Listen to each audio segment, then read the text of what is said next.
Welcome back, everyone. Today I'm taking you behind the scenes of a truly special piece of wood, one with more than a century of history inside it. What you're seeing here is a massive section of willow tree. This tree once stood in my neighbor's yard for over 100 years, growing through storms, summers and winters, slowly shaping its character deep inside the grain. Over time, the tree began to dry out and weaken. For safety reasons, it eventually had to be cut down. But instead of letting this beautiful wood go to waste, I decided to give it a second life, transforming it into something meaningful, something handcrafted, and something that will last for generations.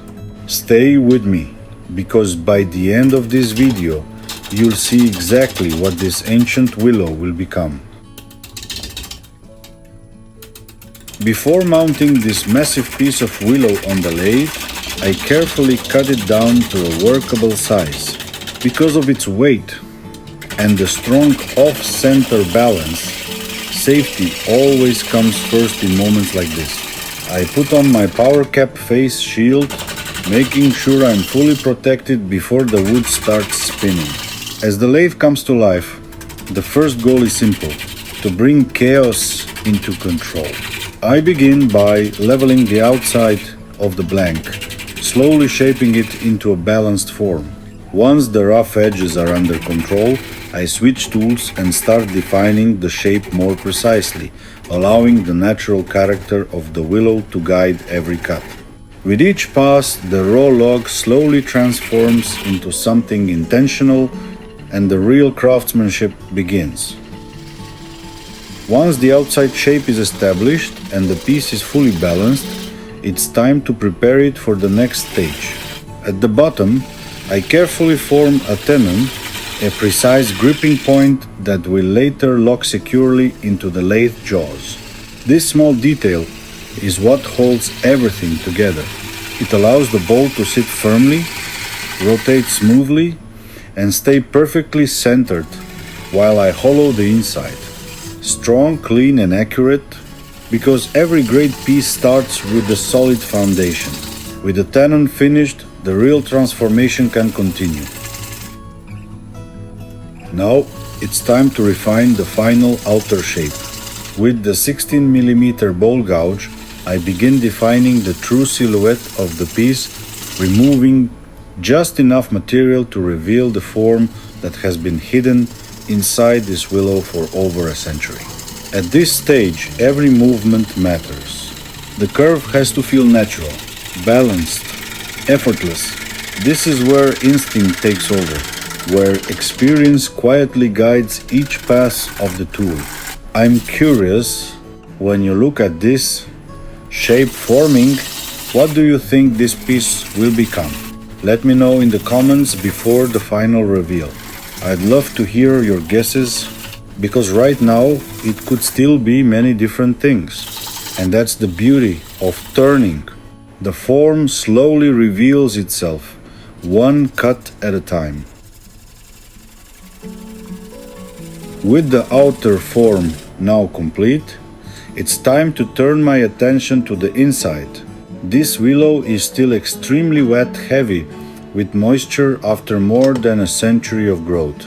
If I were to leave the walls thick and let it dry like this, cracks would appear fast and without control. The wood needs space to move as it slowly releases that moisture. That's also why I don't sand the outside at this stage.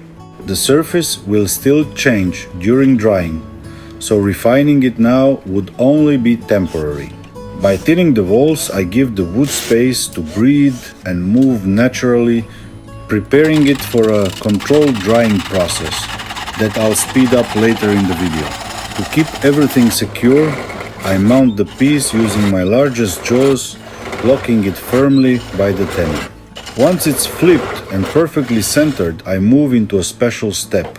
Using a ball saving system, I carefully cut out a second, smaller ball from the center.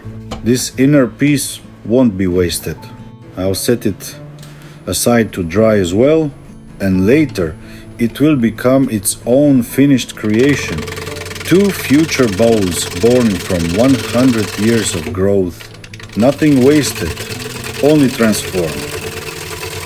Now that I'm working on the inside, I can carefully control the final wall thickness. For this piece, I'm taking it down to just under 1 centimeter. Because I'll be drying the wood quickly later in the process, thinner walls will help release moisture evenly and reduce the risk of cracking. It's a method I've used many times with great results. I'd love to hear how you approach this stage in your own work. How thick do you usually leave your walls before drying a fresh turned bowl? Do you go thin right away like this? Or do you prefer leaving extra material for a second turning? Share your method in the comments. It's always interesting to see how different craftsmen handle green wood.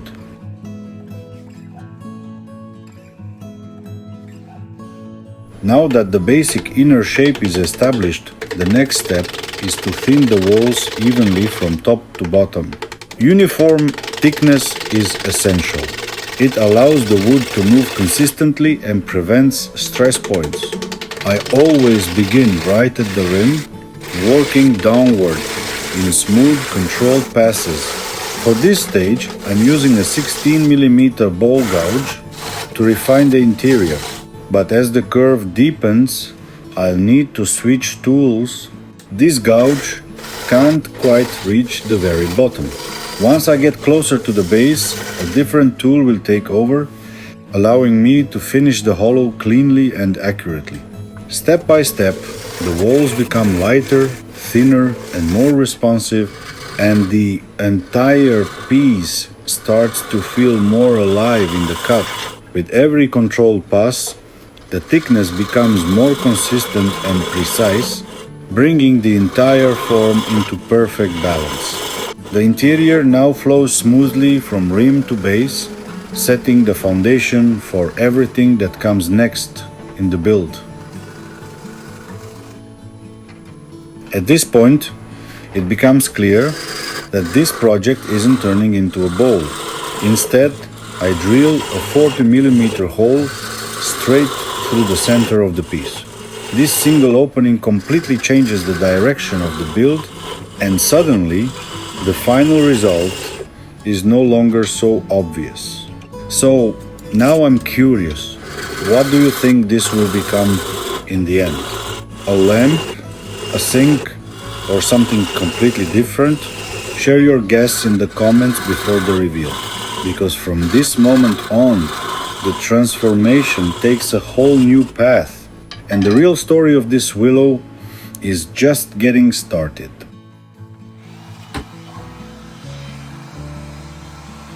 Now that both the outer and inner forms are complete, it's time to remove the moisture from the wood. To begin the drying process, I use an industrial heat gun, slowly warming both the outside and the inside of the piece. This controlled heat helps drive out surface moisture, stabilizing the wood just enough for the next step. Once the surface is dry and firm, I can finally begin sanding. Starting with the coarse grit, I gradually work my way smoother and smoother, removing tool marks and revealing the true texture of the willow. Each pass brings more clarity to the grain, from rough to refined, from 80 grit all the way to 240. The form begins to feel soft, clean, and ready for the next transformation.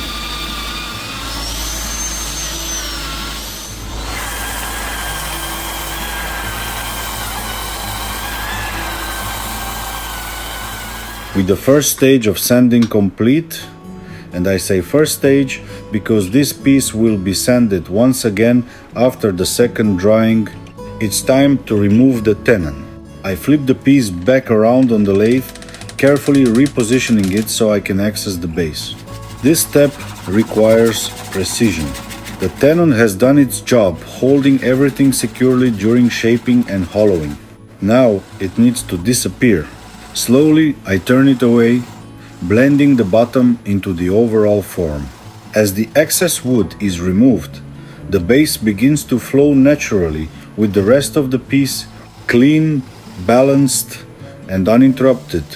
This brings the structure one step closer to its final identity. And we're not done yet. At this stage, I also need to sand and fully remove the remaining part of the tenon. Because there's a hole running through the center, the base has to be shaped carefully, clean, smooth, and perfectly aligned with the rest of the form.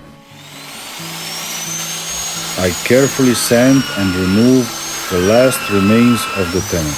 Because there's a hole running through the center, the base needs extra attention, clean, smooth, and perfectly blended into the overall form. Once this part is complete, the project goes through one final drying phase. I place it on our fireplace stove at home, where gentle, steady warmth helps drive out the remaining moisture deep inside the wood. This step ensures the piece becomes fully stable and ready for its final finish. After that, I sand the entire surface once more to bring everything to its smoothest possible state. That final sanding isn't shown here, but it makes all the difference in the feel and quality of the piece. And in the very last step, my wife applies the finish, sealing the wood, enhancing the grain, and giving the surface its deep, natural glow. And while I'm refining these final surfaces, I want to quickly share something exciting with you. We've recently launched our brand new website, where you can now explore our handmade wooden creations in one place. From unique turned pieces to custom projects, everything we make is now available directly online. If you enjoy watching these builds and want to support our work, you'll find a link in the description below. It truly means a lot to us. And now we've reached the final moment of this build. Here's the finished piece. What began as a fallen 100-year-old willow tree has become a handcrafted wooden lampshade. Warm, natural, and full of character. Because my wife and I live in a wooden house with a wooden ceiling in our bathroom, this light fits perfectly into the space, blending seamlessly with the natural textures around it. It's a piece that doesn't just light a room, it adds atmosphere, warmth, and a story. A reminder that even a fallen tree can begin a new life through craftsmanship. Thank you so much for watching this build from start to finish. If you enjoyed the process and the transformation, don't forget to subscribe to the channel for more handmade projects like this. Give the video a like if you found it inspiring, and feel free to share it with anyone who loves woodworking and natural design. Your support truly helps us keep creating. See you in the next project.